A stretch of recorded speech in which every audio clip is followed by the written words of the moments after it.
Hi everyone, welcome back to another gameplay of BTT6. So let's continue with Dark Castle. I'm gonna do it right now, Chimps, hopefully showing you a Black Border run. I'm gonna use Obin, and I apologize for my voice, but I'm a little sick, so yeah, that's why. I wanted to record the video anyway because I guess the very last one that I need to do on this map at least. And now, as I said already in half version improbable, exploiting the fact that there is water in this map, you can start with that monkey sub. Very strong start. The only thing that you have to be very careful about is the positioning of the duck monkey. So placing it like with the top part of the range, so the closer you can to the right side, and with the top part of the range just barely covering this light brown area. So you can see that there is, like, between the grass and where the Bloons are, there is this light area. You want to cover it almost completely, and then of course the sub closer, as close as possible to the bottom left side, leaving them both in first. And here is where RNG is bad. So depending exactly on the positioning, especially of the sub, sometimes that may happen, so that you have like one red balloon sneaking past because the sub, like the first attack of the sub, didn't pop the green balloon behind but was wasted. And yeah, when that happens, it's just super unlucky. But because it's just round 6 and it's just the very beginning, I shouldn't be that problematic. And here it happened the same. So yeah, I'm just showing you this because this may happen. Like, even if you place the towers super perfectly, it may happen because it's just RNG. It's exactly depending on the spot where you place the towers. You may be able to do it or not. Let's see now. All right, here we go. And now when you can survive round 6, that means that you can pretty much survive all the next rounds, because here you just need to place another duck monkey again first, just covering the light area again. So the same principle for the other one, and boom, that's it. So the only like RNG round is round 6. So even if you lose, you just need to restart from that round, so you don't really lose a lot of time. And yeah, this is like the cheapest start that I could find. I don't know if there are any other starts that may be even cheaper than this one, but this is what I could find. And now, before round 10 ends, this should be you should have enough cash to place Obin in strong, and Obin positioning as well, like the closer you can to the bottom side, so that his bottom part of the range barely touches this part of the grass. And also with the right side, you wanna like have the right side of the range like splitting these rocks pretty much. So this rock right here, you wanna split it in half, and that's it. So right now, just leveling up the sub, 001, then 002, and then 202. Now this particular position of Obin allows you to get to be able to pop the camo balloon around 24 100% with brambles. So you don't need any tower that's gonna give camo detection for round 24, because even if Obin places the brambles down here, it's gonna still be enough to pop the camo balloon. And so yeah, that works. Instead, for round 33, I'm gonna show you if you start the round and you have brambles placed badly, so like RNG is bad, then I'm gonna show you what you can do. Instead, if you have brambles placed correctly, that's better, and you're just gonna need to keep on with the strategy. So I'm gonna show you both scenarios so that it's you can survive despite of RNG, and you can still get the black border. So here we go, round 24, you place brambles, and you can see even if Obin places brambles in this top path, because the Kama Bloon is going to come from that particular path, you have no problems.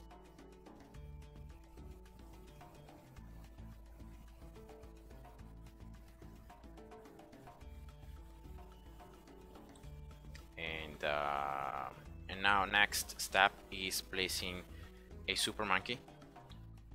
So that's why I'm saving the cash. Obin can pop lap Bloons, so round 28 should not be a problem.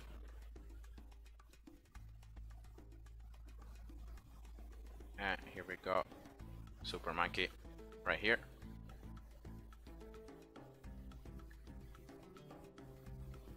The closer you can to Obin, of course, and the closer you can to the bottom side.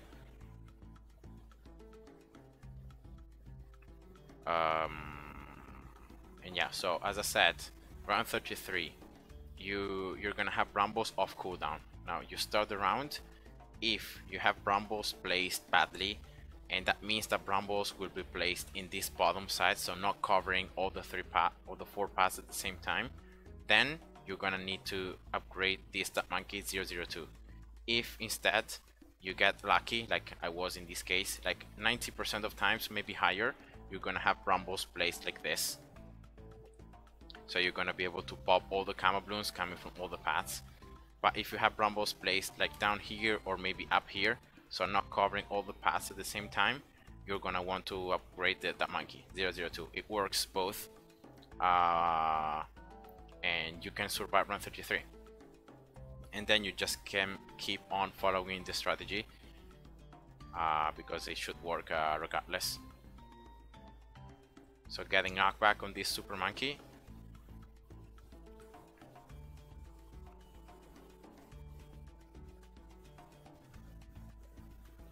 And before round 35 ends, I'm gonna get Ultra Vision. So now it's gonna give the super monkey slightly more range, and especially cam detection for the sub as well.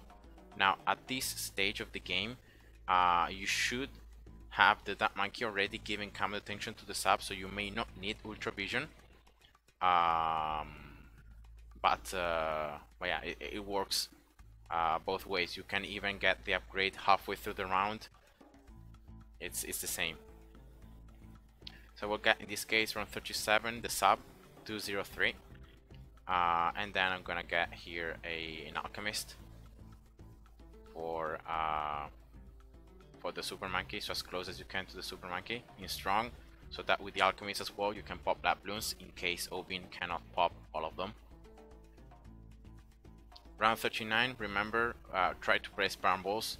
You have about like 50% of chance of having brambles placed back here, and so brambles surviving until round 40. So you're gonna have double stack of brambles for the Moab. But despite that, the Moab round is 100% success, because you just need one set of brambles to do it. You're gonna have the knockback from the super monkey, the alchemist buff, the sub damage, so no problems. And now next step is getting a discount village, so 002 village, especially for the super monkey upgrades. They're very expensive, and so yeah, definitely need it to save some cash in the process as you get the upgrades to get the Sun Avatar.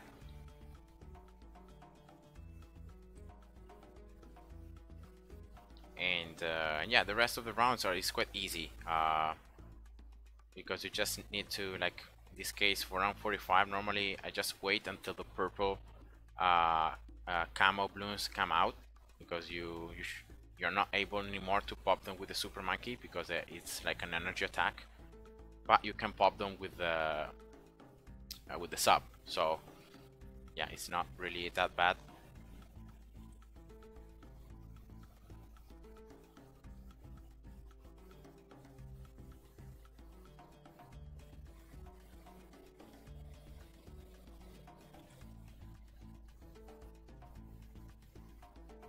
Here again, more purple camo balloons, but you can see that the sub is gonna pop the purple layer first, and then the super monkey will just finish them off.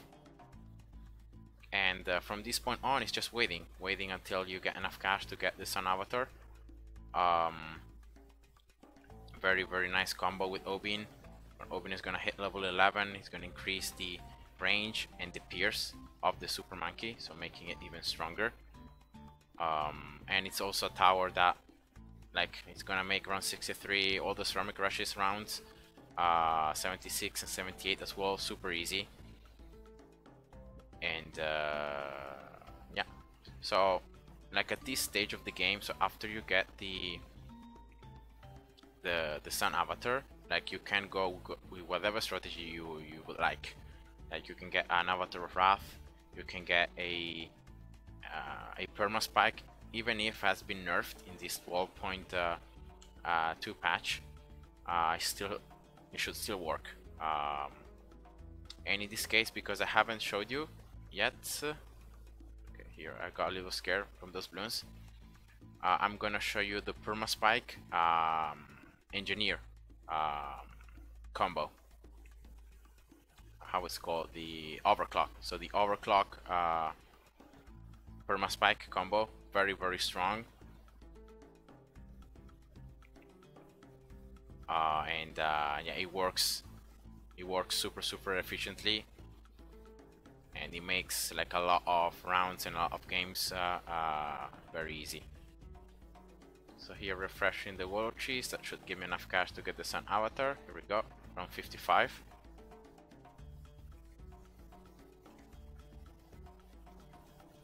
And with the Sun Avatar damage, now Obin will hit level 11 soon, with the sub damage as well.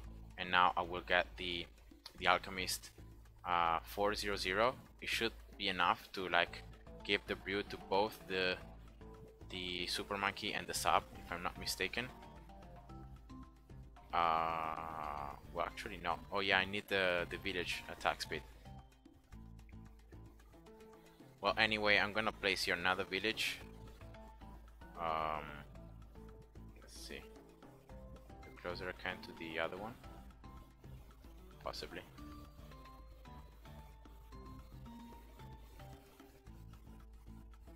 Getting here attack speed. So unfortunately the sub is out of range, but the alchemist is in range.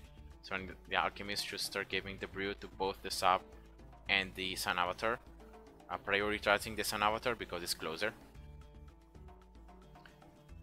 And now Wall of Cheese, as I explained in my past videos, because in Chimps you don't get any extra cash. Actually, by using Wall of Cheese, you're gonna lose cash, because Wall of Cheese is gonna, like, you're gonna start destroying the balloons from earlier rounds, but then you're gonna get the cash afterwards, and that's gonna make you lose cash overall.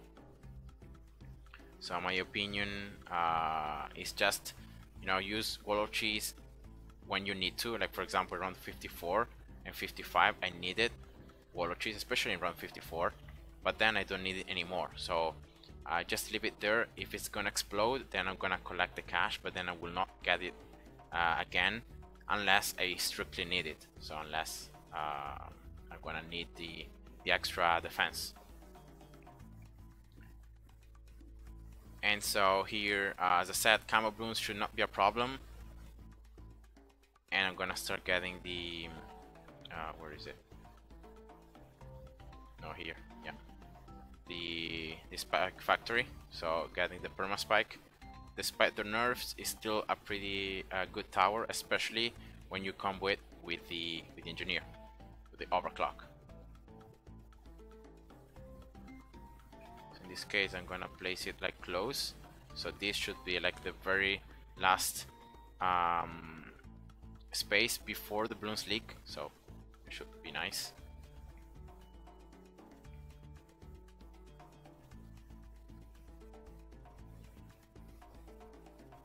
So getting first the permaspike and then getting the engineer with overclock. Then getting an alchemist to buff the permaspike, getting a village, we get more attack speed, and that should be all the possible buffs given to the permaspike. And that should be it. This map also is quite long, so you should have plenty of time to start to stack a lot of raw specs every round. And so despite the nerfs, the fact that the pile will last less amount of seconds and it's gonna carry on less rounds, you should still be able to have it large enough to survive every round of the last ones.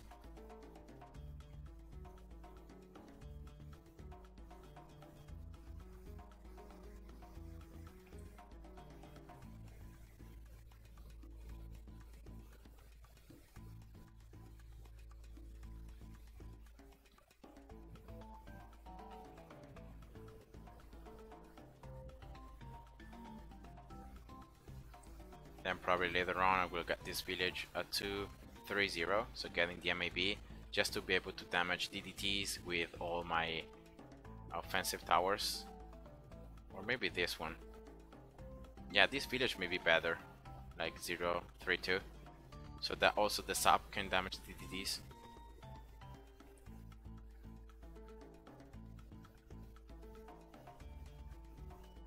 So this wall of trees is still not exploding.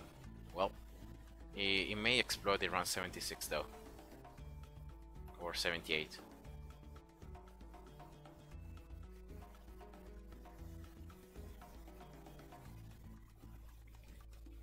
So Obin level 15, okay, wow.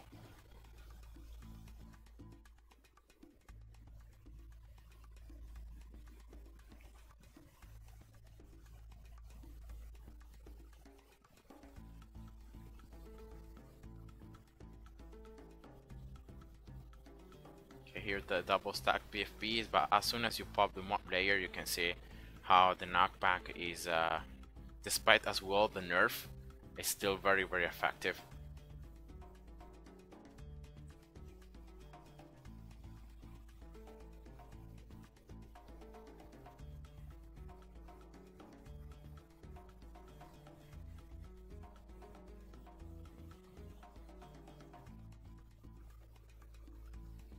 Still holding that wall of trees.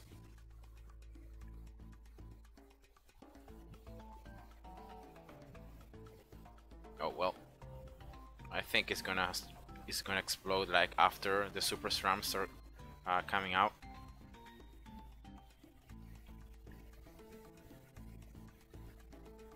So I should be able to get this perma spike for the end of round 78 or like the very beginning of round 79. Okay, here we go. That's finally the cache from the willow trees.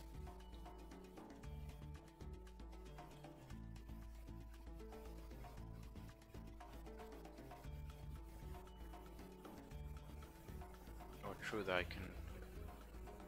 Okay, so let's place an alchemist right here to start buffing the permaspike. 400 alchemist, and now start getting the engineer, so the middle path of the engineer, possibly getting it in range of the discount village. Actually, because this village I will not get the MIB, I may just get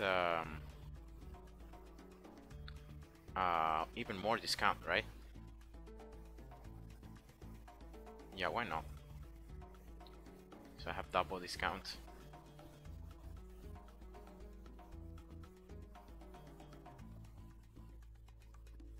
Okay, so middle path for the engineer. Overclock is 14.5k cash, so like for around 86, 87 should be able to afford it.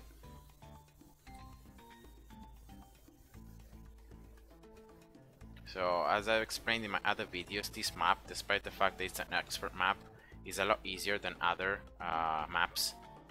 And so you can use a lot of different strategies to beat chimps. In this case, I just wanted to show you how strong the Overclock permaspike combo is, so that's why I'm gonna use it.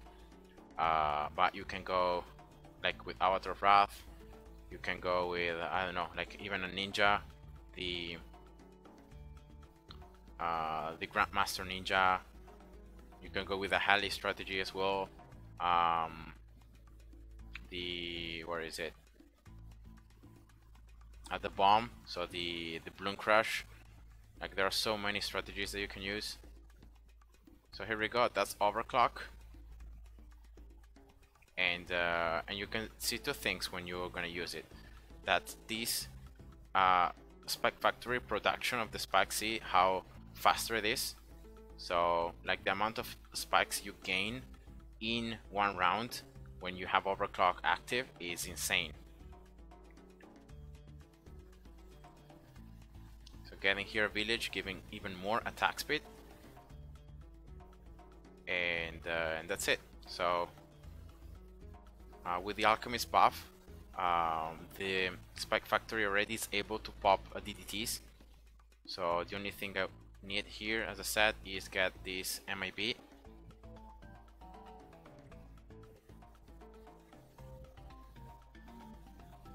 And just remember to overclock continually the permaspike if possible.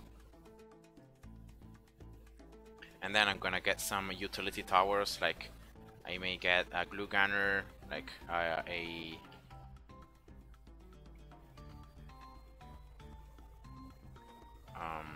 how it's called, an alchemist to apply the concoction, and so on. So just some mortar to defortify mob class Bloons, so some like supportive towers to just have more utility.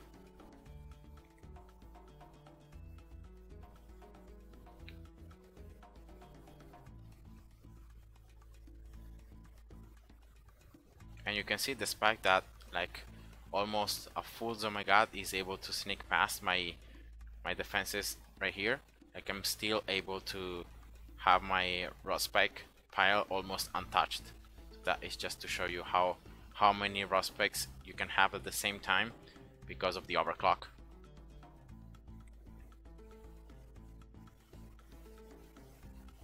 And yeah, so of course the rod spikes are gonna last less amount of time and are gonna carry on less rounds, but because you're placing more of them in the same amount of time, then at the end of the day it's like you don't even have the nerf.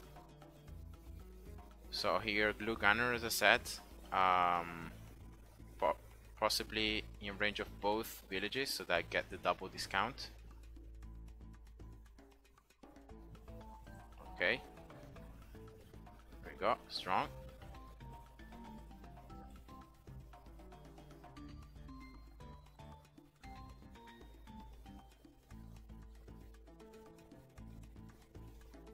So as well, by slowing down the Bloons, I can give even more time for the Spike Factory to start stacking the raw spikes. And then here, just in range of Obin and one village, I don't really care that it's in range of both villages. I would like to get an alchemist, but actually I can't. Oh, that's so sad. There is not enough room there for an alchemist in range of the village. Just barely, not enough. Oh well, I'm gonna get it here then. There we go, 032.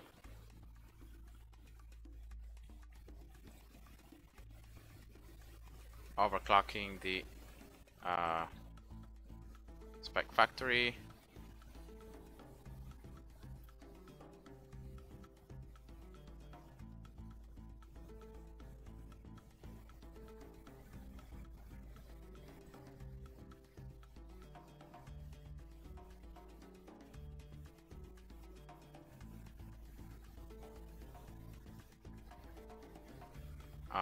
And then here, as I said, building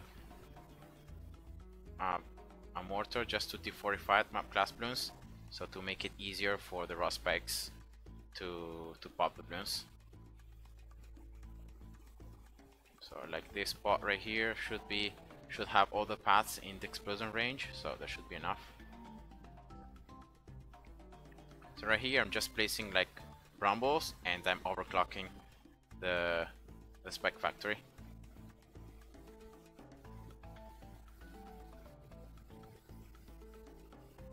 I don't really think I need any other like offensive tower like to do damage.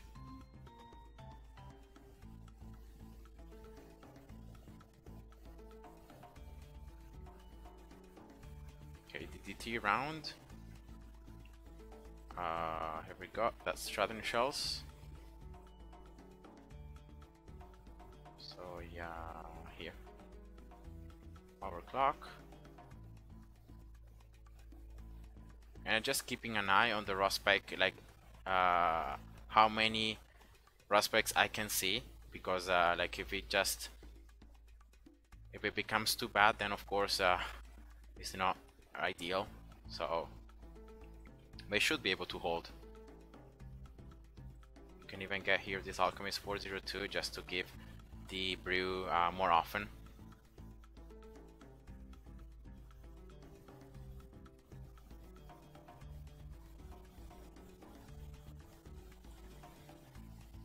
And as well, the slow from the glue gunner, very effective.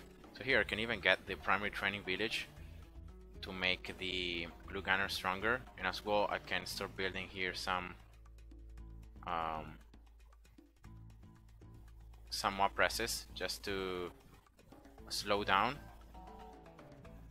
mob class bloons. Like again, like some utility towers.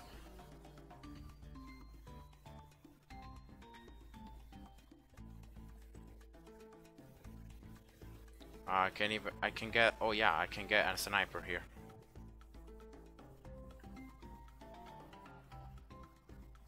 I can get a sniper in strong, a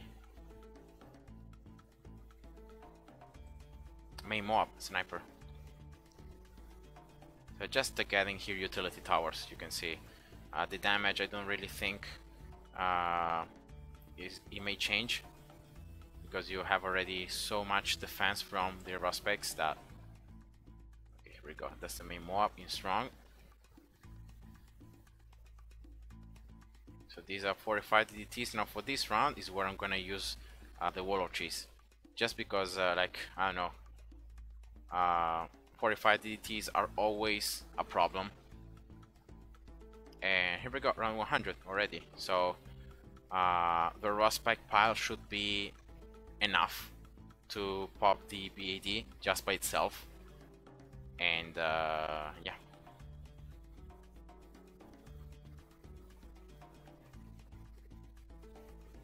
you can see still the knockback from the boomerangs.